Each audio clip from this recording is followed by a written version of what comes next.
Ladies and gentlemen, welcome back to another episode of Junkyard Digs. Today we are in the deserts of Phoenix, Arizona, continuing the work on our 73 Ford Bronco. In the previous episode, we cleaned about 987 pounds of mouse poop out of this thing, unearthed a 302, and made it run for the first time in somewhere between 10 and 800 years. I mean, that's not inaccurate. No, technically you're not wrong. Yeah, I know. Today we're diving into the electrical system, the fuel system, the brake system, the tire system, the rest of the poop that needs swept out of the interior system. We're basically going to work on the everything to make this sucker ready to go drive out in the desert and do some wheeling by the end of the week. What do you say? Yes. Alright, let's get to it.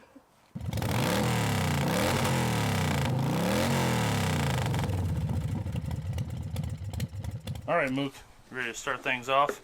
Yes. What you up to? Stabbing stuff with a vacuum. Alright, Mook's gonna head into the interior and vacuum it until there's no interior left. There's an umbrella over there. What? Where? Get it. This is probably the first umbrella to ever exist. Does it still work? It feels really brittle.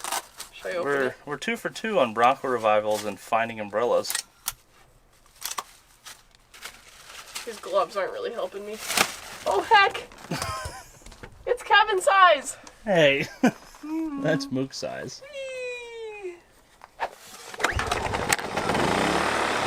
Take your umbrella with you. Bye.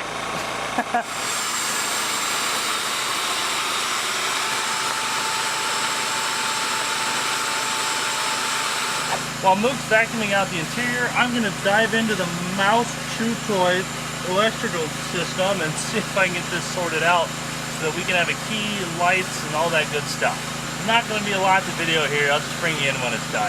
Positive, negative, bippity boop.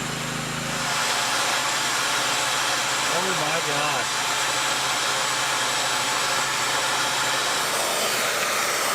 There is not a lick of rust in this truck. Like, I don't think I ever showed you guys this, but this thing is stupid solid. Look at these floorboards.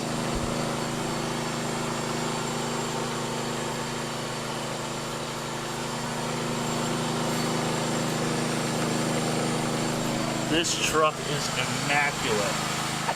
So I've confirmed these are not factory, which means we can get rid of them. Wow, look at that gold.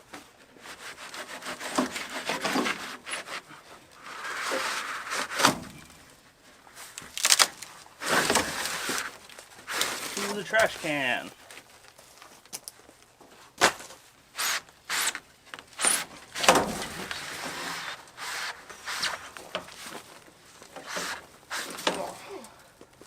Yum. Hey, you know what else we can get rid of then? Those shag seat covers. Yuck.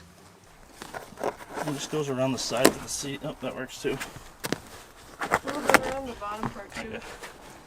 We have to cut these. Oh, There we go. tore. Pull that out. Ugh. Yeah, those are freaking gross. These seats are actually in really nice shape. Those covers might have saved them from the typical Arizona rot. Southern cars don't get the rust, but they get the interiors destroyed.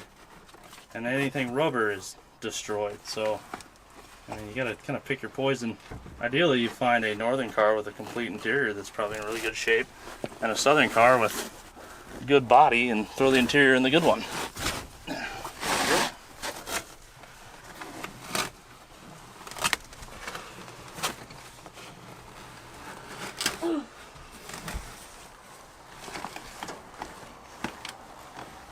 Hell yes.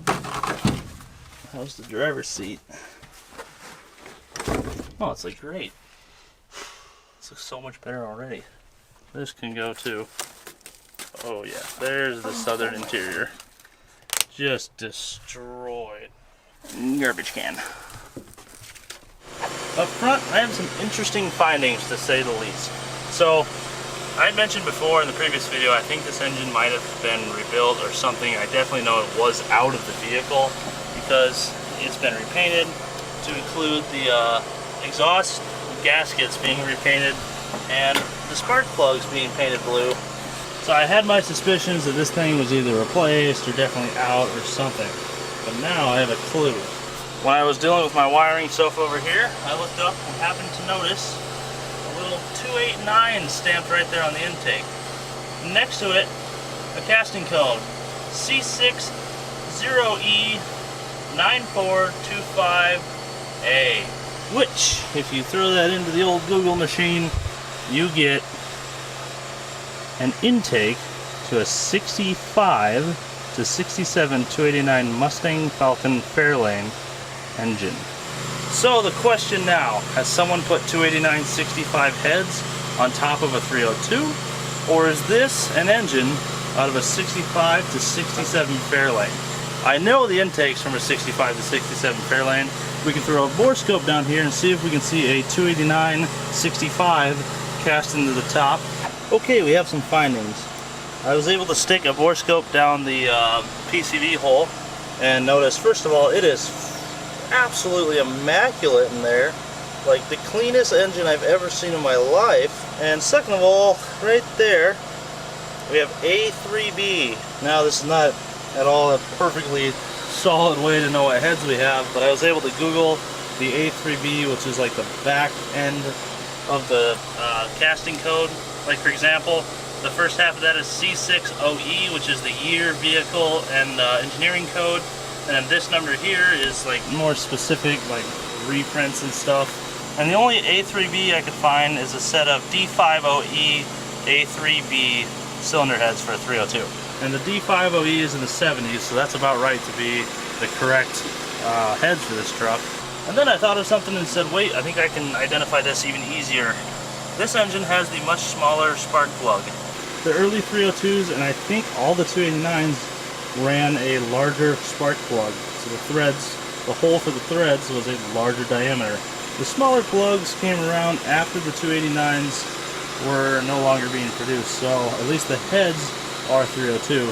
Let's pop a plug out and both take a look at the cylinder walls, the piston to see if it's been rebuilt, and maybe measure our stroke length.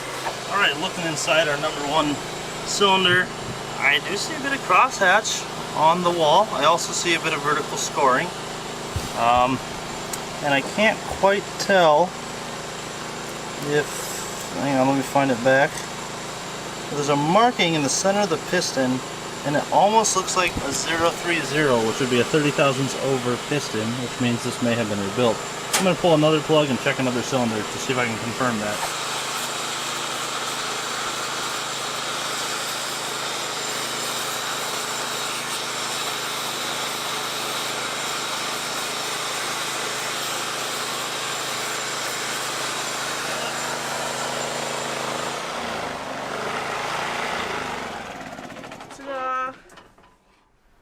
It's better. Yeah, that looks a lot better. We can finally kind of go in there. Ah. Hell yeah, Mook. Ah.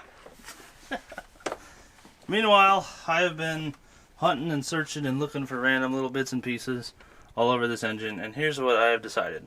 I believe we have a 302 long block with a 289 intake, and this engine has been completely redone. The frost plugs have been replaced. The pistons are stamped what looks to be 030 in the center of it, so it's probably 30 thousandths over. There are two dipsticks. This is a front sump dipstick, and this is where the Bronco dipstick would be for the Bronco oil pan. The pans have a shift or a sway in the center to avoid the differential up front. Right there where the casting number would be is a large 3. So the casting number, sorry, the stamp number for the block has been milled off, and someone stamped a 3. If I had a guess, on this side of that 3 under the head gasket there's a 7, because this is a 73 Bronco. I think the original motor probably took a poop, and they had a machine shop redo a motor from something else. And that would be when they replaced the distributor and the carburetor and just redid everything under here. The stuff I've seen is kind of hit and miss, like the frost plugs have been redone and there's been mill work done, so it probably got taken to a machine shop and done right, and then someone finished it at home, which is why there's RTV all over everything, and the spark plugs are painted blue and whatnot, and what else. There would be indicators of an engine being kind of just thrown together. So It might still be a good motor. It might need another rebuild. I don't know. So yeah, we're slowly figuring out the mystery of this engine and this truck and figuring out its history one piece at a time as we dig through it and put it back on the road. Okay, so here's our body tag. It's inside the glove box. If you need to find the VIN, it is on this, and it is also on the inside of that door panel. Here's what we're seeing. In our VIN, we have U15, which is the wagon-style Bronco. G is a 302. L is made in Michigan. The R in the sequence number means it was produced in 1973. 092. One second. Wow, if you need Bronco information, go to vintagebroncoparts.com. There is literally everything. The 092 is the inches of the wheelbase. It's 92 inches. The color is T, which I think is that red. That's a really nice color. That'd probably look amazing on this thing. The U512 152 is the last one on the list, saying the Bronco wagon with a gross vehicle weight of 4,900 pounds. So this was the big boy. 34 is the body. Don't know what the 3 means. I know the 4 means there was a back seat. Okay, finally found it. Body code 34 means parchment seats with a rear seat. So it just means they're paper bag brown, which they are. The G is a transmission. I believe that's a C4 automatic. And this is the fun one, the axle, the A5Q. The A5 designates a 411 limited slip in the rear, and the Q designates a limited slip in the front as well. She's got power steering, 4-wheel drive with the J pattern, which was a first for 73, along with power steering being a first for 73, along with the C4 being a first for 73. Still nothing. I think not. Figured fixing these and them being light wires would have fixed that, but nope, still no electrical. Alright, let's keep digging. Mook, we're back. Stay over there. What? It's day 3, I think. I don't know. I've heard that it's Monday. I've heard, yeah, someone told us it's Monday. Everything's a blur. We've almost been gone from home a week now. And we have a truck that has less poop in it and ran off a bottle for a couple seconds. That's it. So today I'm going to continue work on our wiring harness debacle, which you like to put new wheels and tires on the truck. Okay. I go fast. What? Let's do it.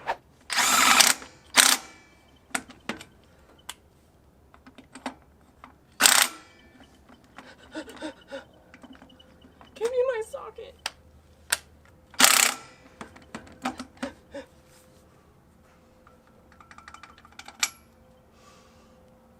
Everything okay over there? Yes, leave me alone. Do you need an extension? No, I just have to do some dances. More specifically, Ring Around the Rosie. What's going on? I'm fine!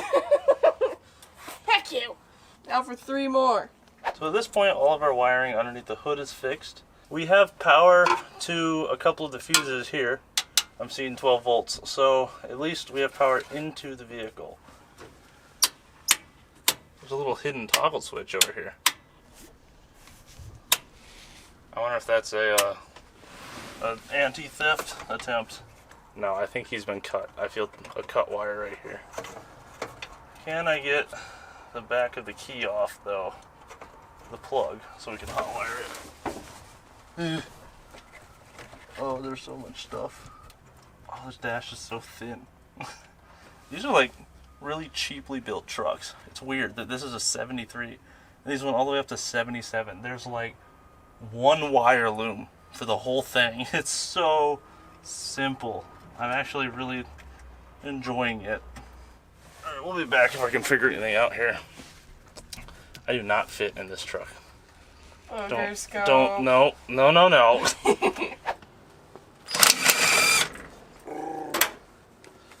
Man, I've got all the wires out the back of the key and they all check out except for the solenoid exciter. For some reason I cannot get continuity to the front of the truck.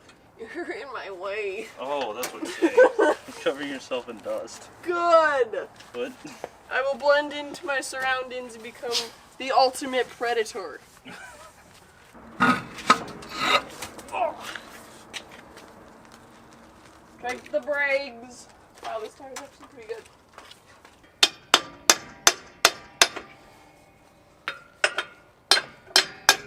There it goes. Look at that. It's brand new. We're probably just gonna have to like bleed the brakes and go. You know, one thing I never thought of is obviously there's no rust down here, but the number one reason we have to redo brakes is because of rust, not excessive use. So if these seals are still good, this thing's probably good to go. We just need to like bleed them. Maybe redo the master cylinder because there's a rubber seal in that. Heck. The thing that will get us, however, are these rubber lines right here. Those are going to be a problem. Alright, Mook, throw that last sucker on there. The last melon?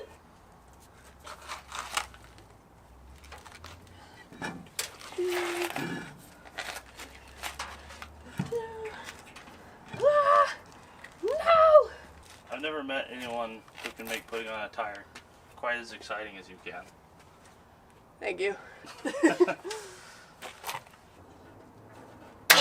Oh, Jesus. Scared the shit out of myself. I accidentally grounded the start wire. Whoops! Scared me too. There was a scene in the Satellite Revival, being the one we did in Tennessee. I don't know if we caught it on camera, but Luke was holding the positive wire to the fuel pump in one hand and holding the hose to the fuel pump in the other hand. He leaned forward to look into the fuel pump line for like a joke, and he put his hand on the positive post of the battery with the wire in his hand. So he's like, hey, hey, hey! And me and Dylan were like over there. He thought it was us. We were like 7 feet away. Get it. Gosh. Think you can just keep my socket? Oh, you too. Ruh-roh. Wow, so gentle. I thought that was you screaming. I did. Oh. Okay, so it's been a couple hours. I've been working on the electrical system.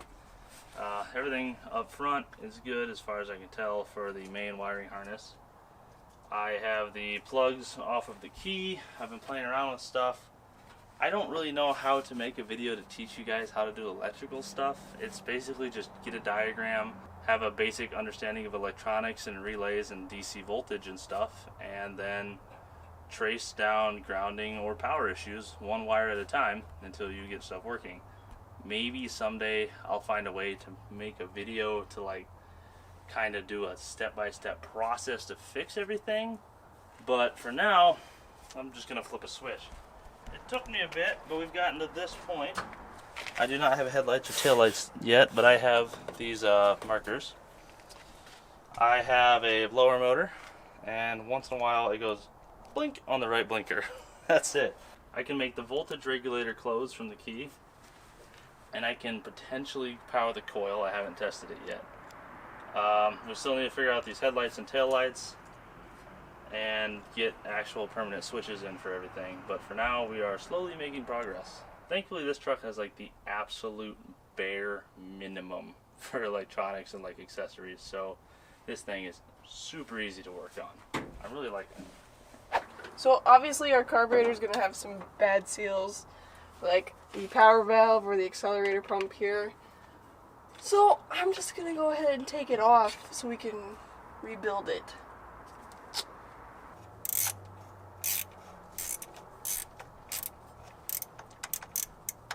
Alright, get off. Go away. Let's do the magic wiggle here.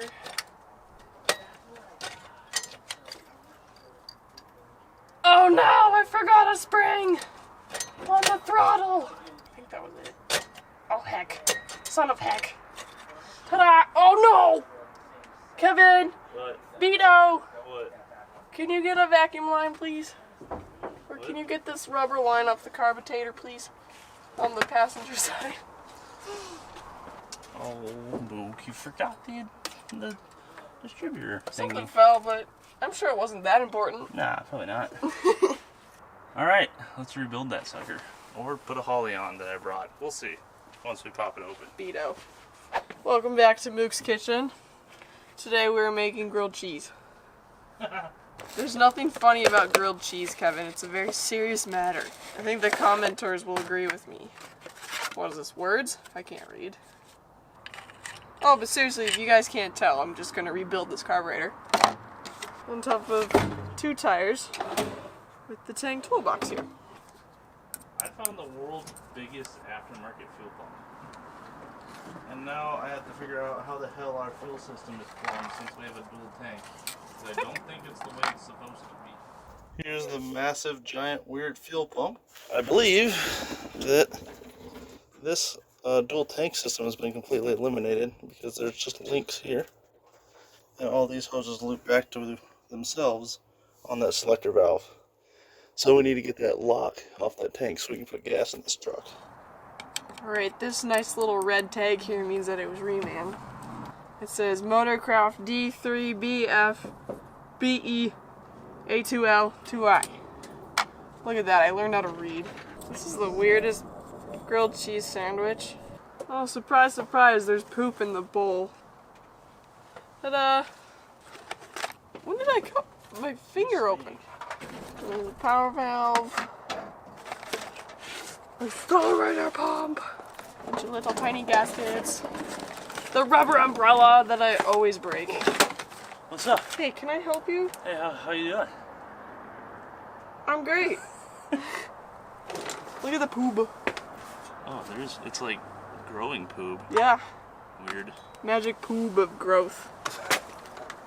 Oh wow, that is sticky. Yeah. Kind of scares me what's going to be underneath this. Is it going to be poob? Poob. Oh yeah, that's poob. Look at it. Poob. This is free now. The freaking accelerator rod was stuck in it. So, fun fact, 2100 Autolites, Motorcrafts. If these rods are cracked right here, throw this whole assembly away and find a new one because it will never, ever idle. Another fun fact, when you take this center out, there will be a rod and or a ball. I believe it's and a ball. Catch that sucker. I wanted to catch it. There we go.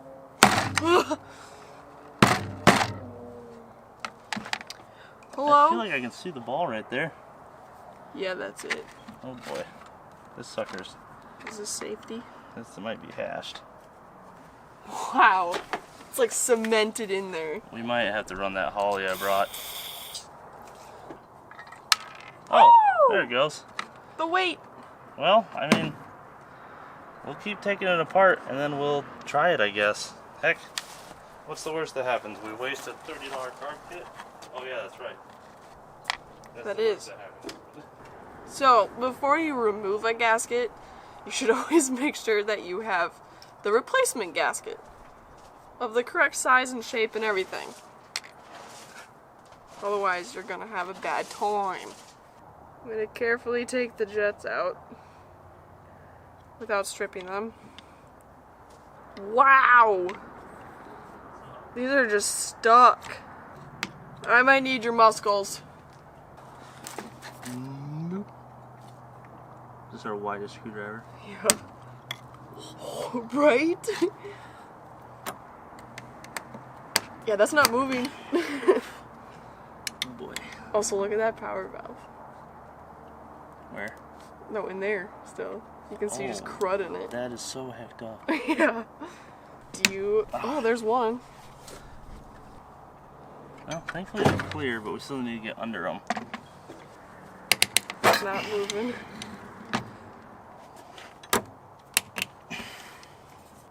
Oh, I got it. Is it hecked? Yeah, it should go back on. That's fine. Okay. Accelerator pump next. Beto. Kevin, I said Beto. Beto. Thank you. Ah. Ew. Whoa! There's the spring. Yes. No. Yes. Gets me every time. Yeah, this thing is hecked up. Is it? It's crunchy and full of poop. Checked off all the boxes there. There's even been signs of life in, like, right behind the metal bracket. The springs definitely still works though, don't worry. Wow! Heck off! Power valve time! I could already tell from looking down into it that it's hacked. Do I have a new gasket for that? I do. So let's take this guy off. Throw you away. Wow. Look at this guy. Can't even press it. Everything is off and disassembled. There's so much crap in there. Holy crap. Sorry, I got distracted. Next is going to be cleaning this to the best of our ability. Meaning the best of my ability. Because Kevin's playing with rocks underneath the truck. Yeah, it's a lot of fun. Time to clean this. Alright, I fixed the wiring underneath. Let's go plug the battery in and see if these suckers turn on.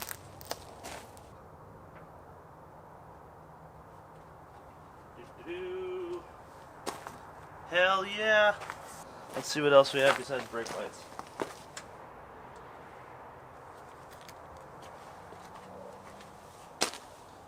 We got a marker light. We got a driving light. We got 2 driving lights. I've got 2 marker lights. Everything works. Holy shit. What about reverse?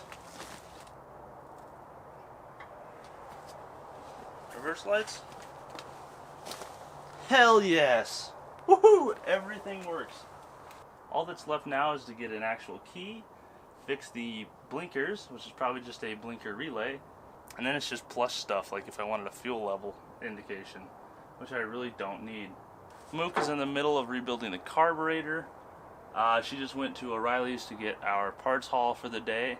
I think I'm going to go ahead and replace our fuel pump because that's surely junk. So this kind of backs up my whole I think the auxiliary tank is deleted theory. Only one of the tanks has a locking fuel cap, which means they only cared about there being fuel in one. We found this key on the blinker and it says fuel on it. I'm sure this is going to be so corroded it will never work, but it's worth a shot. Holy shit, it went in. Now, can I get it to turn?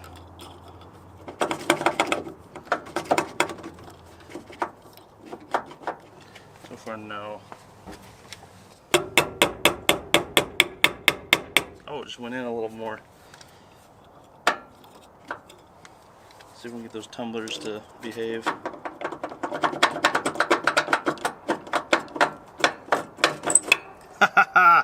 Hell yes.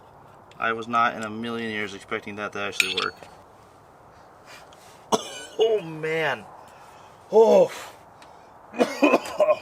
That smells like bad liquor. That is the worst tank I have ever smelled in my life. Let's just go ahead and put this guy on here. And put this guy on here. Okay, more progress on getting things working. Our floor defrost control works. Got that panel freed up. Our heat control works. He's still pretty sticky, but he moves. The temp moves just fine. Not sure what that one actually changes. If I had to guess, it's a valve on the heater core lines. And our fan works, as you can see. At both levels, even. Hazards still don't work because we probably have a bad relay for that. I don't care. Our wiper washer, the first mode and wash does not work, but we have high on the wipers. Still don't have any blinkers. This guy doesn't change anything. Pretty much the last thing left is the horn, so let's see if we can make that work. I'm pretty sure it's these 2 contact points right here. Need to touch this prong, if I had to guess.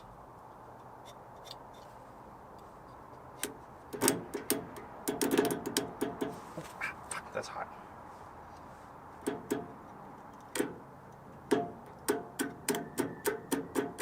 Come on, girl. Let's go tap it with a hammer, see if we can free up the solenoid inside. Yep, no horn. What's up, Mook? Trying not to consume this, but apparently that's difficult. What? Is it spraying your mouth or something? Yeah, a little bit. While she was gone, my camera battery died, but I was able to remove the fuel pump. And I've never seen one quite like this. It was like in the depressed position and it seized.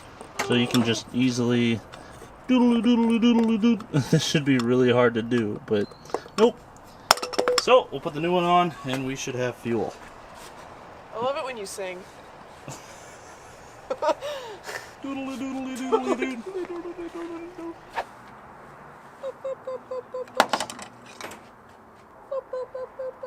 Meanwhile, in the background, I'm going to wire in our Universal O'Reilly's key. What was that? See, this is why you have to make the boop noises when you're using a screwdriver. Otherwise, it tries to get away from you. Boop, boop, boop, boop, boop, boop, boop. Okay, this one's just stupid, I guess. Cross threaded or right, tight is tight. Ready? Yep. Okay, I'm gonna do the accelerator pump next. And then, like, blinkies on? What? Oh, hi! Are there headlights? No. Where did that heckin' screw go? Alright, let's put the accelerator pump back together and hope the spring doesn't come back and hit me in the face or something. Ouch. It's fine, everything's fine. Alright, just like your brakes, you have to belch on your carburetor halfway through. Get that hinge down in there. Good, good, good. Okay, where the heck did the ball go? Nobody panic. I said don't panic. Ah! Oh, Kevin. Doop-a-doo. Ah, heck. No, wait, this is right. No, wait, it's not. Man, I thought the tire change was entertaining. Hey. Kevin, this gasket isn't being nice. Will you yell heck at it? Hack!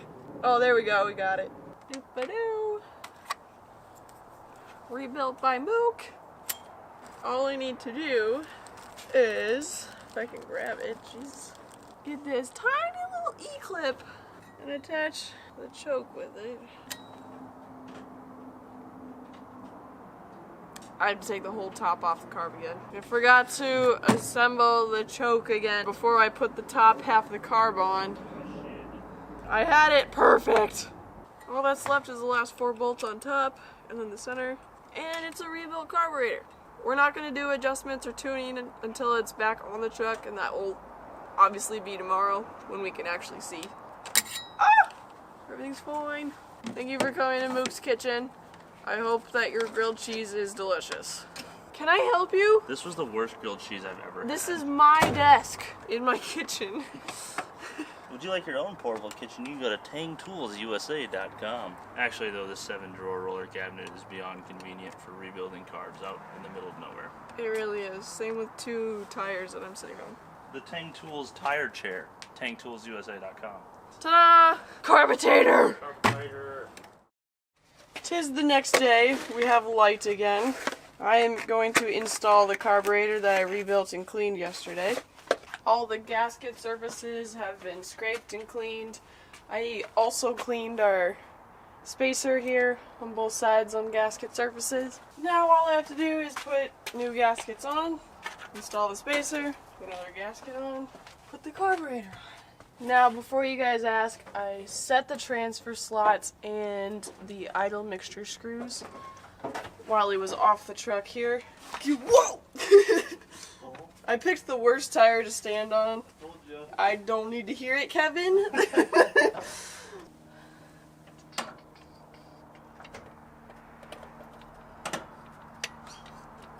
Meanwhile, I've been working on our electrical. I've got our blinkers figured out. It was literally just a power amperage issue, so I'm just going to double up the power source. I need to make one last wire connection, and then the electrical is done. So, Kevin always says to torque down your carburetor as hard as you can. Hey, Do not do that. Don't What? listen to him. I do not. No, I'm joking. But actually don't do that because you're going to have a bad time. Right, Kevin? Oh yeah, you can have a bad time. You're going to have a bad time. Bad time. I can't do it as well as you.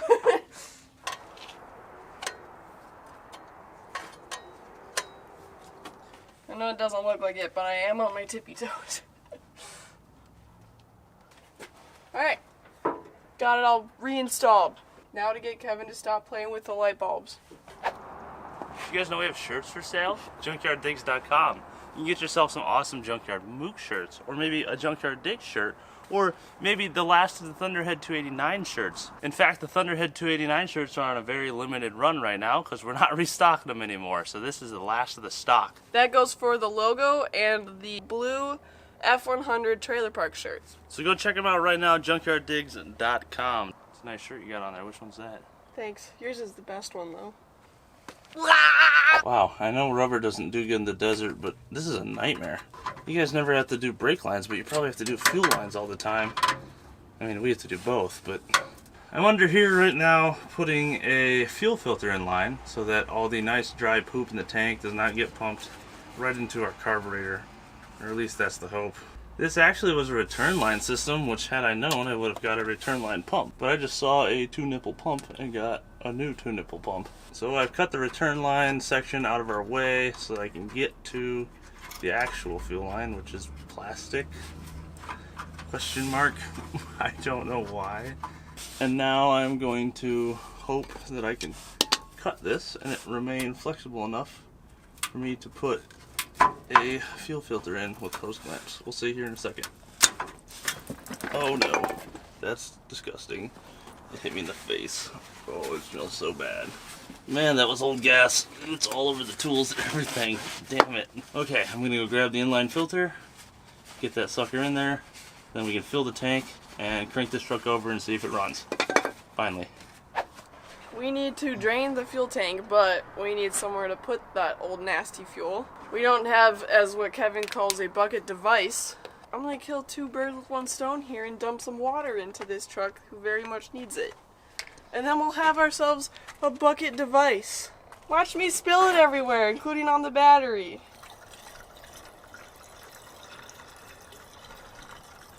This is like an art right here. I don't think I've ever seen someone pour this so perfectly. Today on Mook's Kitchen we make a smoothie. A rust smoothie. A rusty smoothie. I'm sure our cooling system internals look just about like our fuel tank. So, yeah, this will probably need a flush when we get back home. If not, a new radiator. We'll see. Okay, we got this massive inline pump off of a Bronco too, so that's only appropriate. This is actually about exactly where they sit on those trucks. Fun fact, I think the Rangers did it too, but the Bronco 2s back in the day for a bit there, if you ever have one with a fuel pump issue, there's 2 fuel pumps. There's a pickup in the tank and a high pressure on the rail, so fun stuff to check. And if this one doesn't work, but the one in the tank does, as I learned later, just hit it with a hammer. It'll probably start working again. It's not a permanent fix, but it works. Let's see if we pull anything out of the tank. Go for it.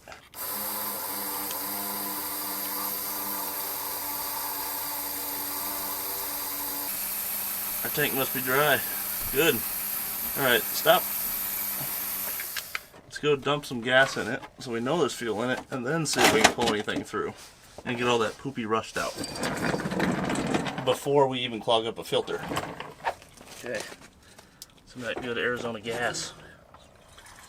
No corn in this stuff, just sand and ugly landscapes and crazy drivers and roads that have lanes that reappear and disappear at random. 1 second there's 2, the next there's 7, then there's 3, there's 108. That's in the gas? It's a really complex mixture down here to make sure it doesn't boil. Okay, let's see if we get some fuel now. I don't know if I'm going to be able to get this to seal on the old line, but we'll try.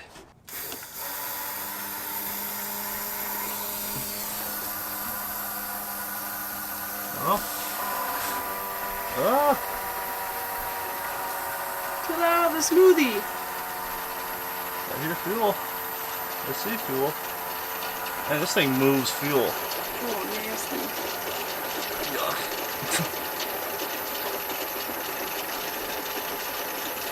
Yeah, definitely a good thing to put a filter in this one. Alright, let's get the filter in this. It still looks nasty, but it's a start. This is the color of the gas before it went in the tank, just for reference. Alrighty, we're going to fill our bowls with gasoline so that they can sit here and run and pump up the fuel system with the new pump since everything is dry, at least halfway. should be more than enough. See if we got accelerator pump. Hell yeah, we do. Alright, Mook. You're welcome. Ready for this? Yeah. Let's see how we did. Contact.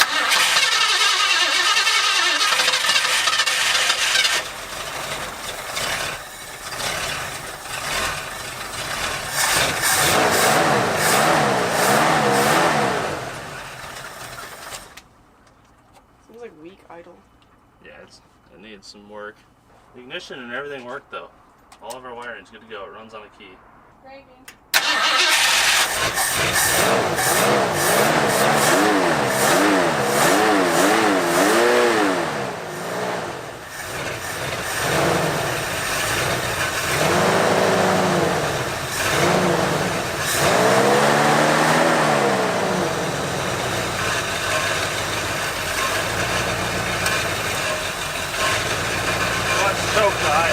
Might just be because it's cold, I don't know. Oh, now one choke.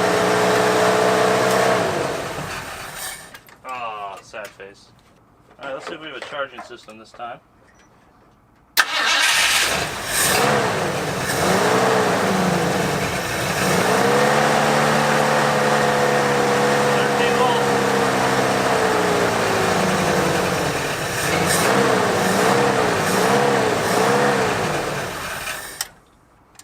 Let's go ahead and check for vacuum leak and stuff, because something's not happy.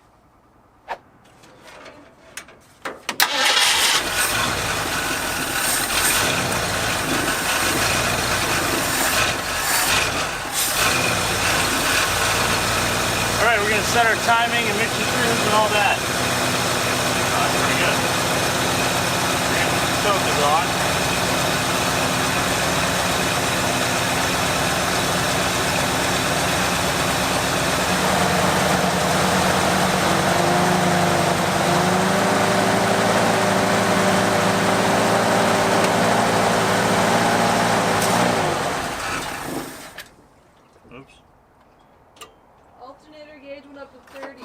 Did it? The oil went up to 70. Alternator went up? Yeah. To 30? Yep. Well, battery must be charging. On the C side, yeah. Damn. Looks like we got some working gauges inside. Our timing was trash, so we'll work on that next. Go ahead, Mook.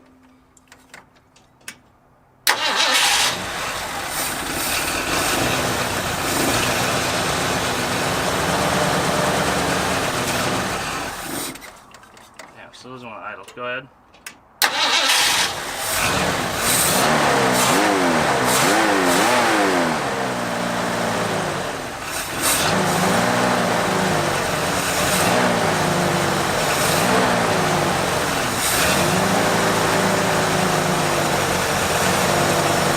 I don't think we have an idle circuit.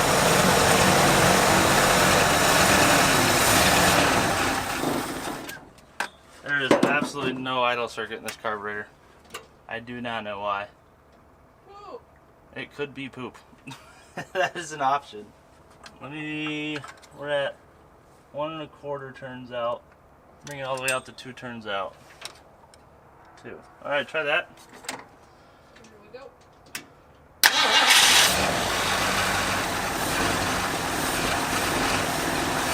Better.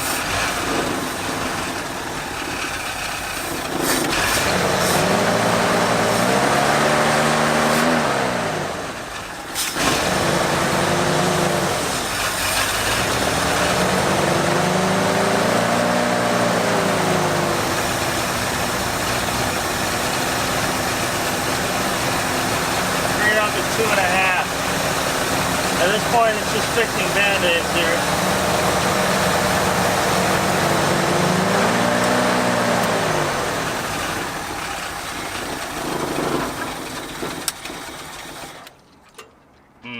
All the gauges work. You got temp? The temp went up to almost 190. The fuel read just above E. The temp's at 190? Yeah, it almost touched 190. I don't feel the slightest bit of heat in the hose, so our thermostat must be stuck. Yeah. We probably also have a fire back there.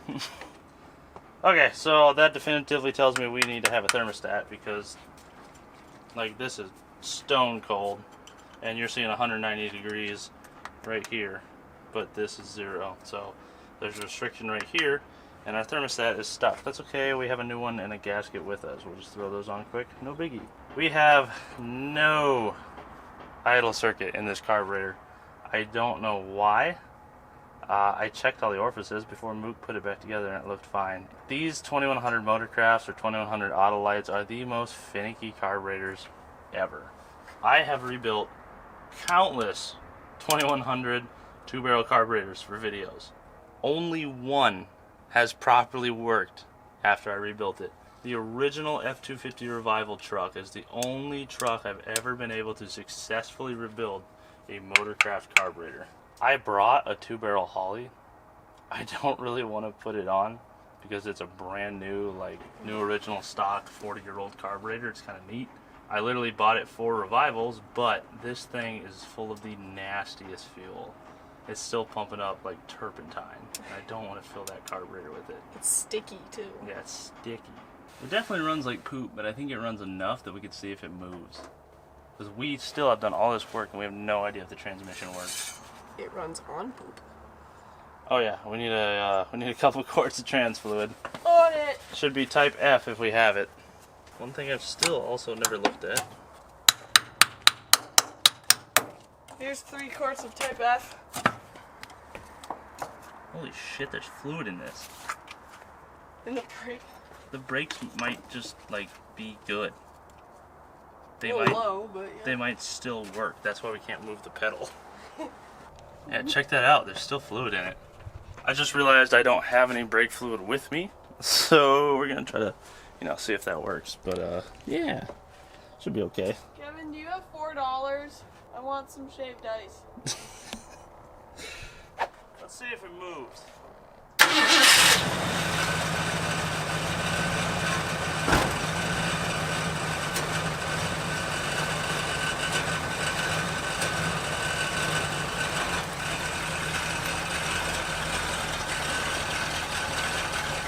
The brakes work.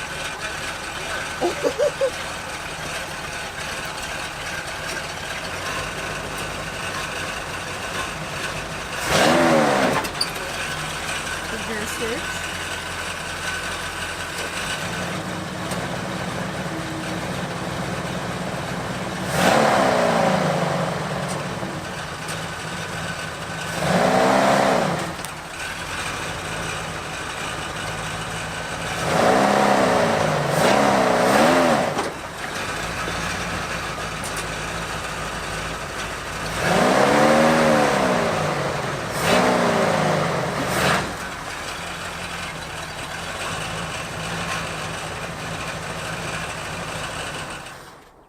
Wow.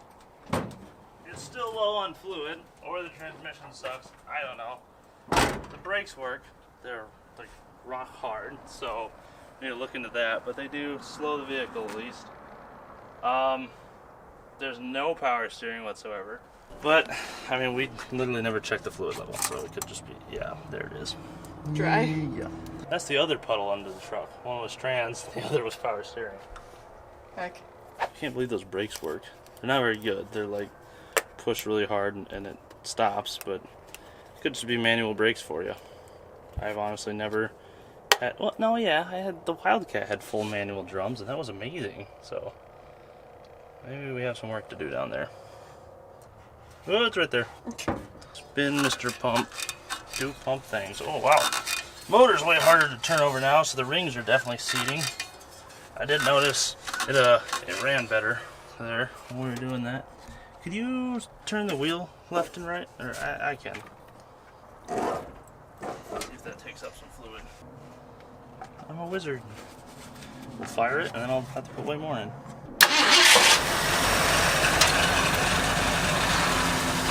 Yep, there it goes.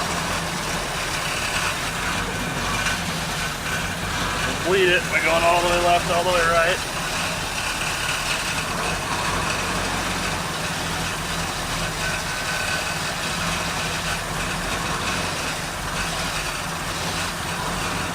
You know, I took my mixer screws out to like 2.5 and it's kind of idling now.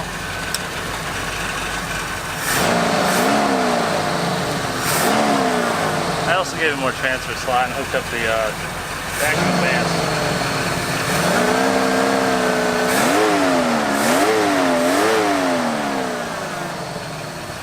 Well, part of that could just be that horrible fuel. I don't know. There's an orange little drip under the fuel filter there. Yeah, see that? That's nasty. Literally exactly on the full mark. God damn, I'm good.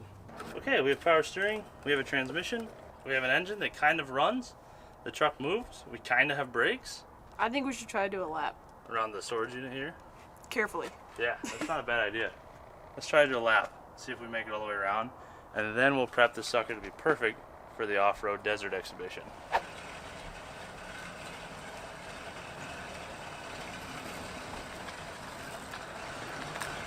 Windshield wipers.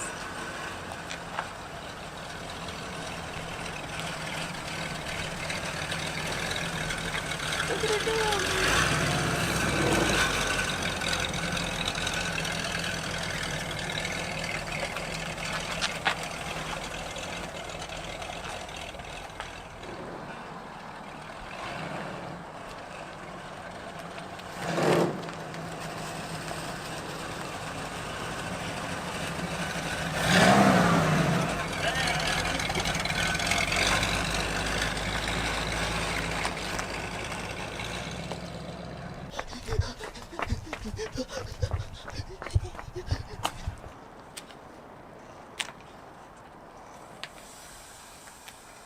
We definitely need a thermostat.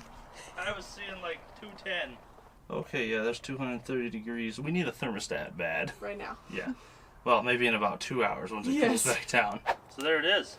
This truck runs and drives. It's sat in this storage unit for the last 10 years, and it's been off the road since 2001. So it could have been up to 19 years since this truck has last driven that far. In only a matter of 4 short days, because it's the middle of December, we were able to take this truck from poop to jupe.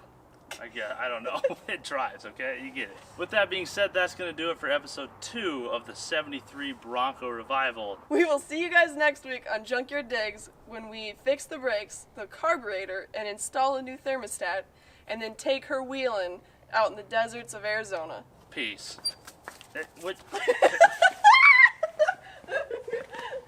Let's go crash into a cactus. Not the nubbins!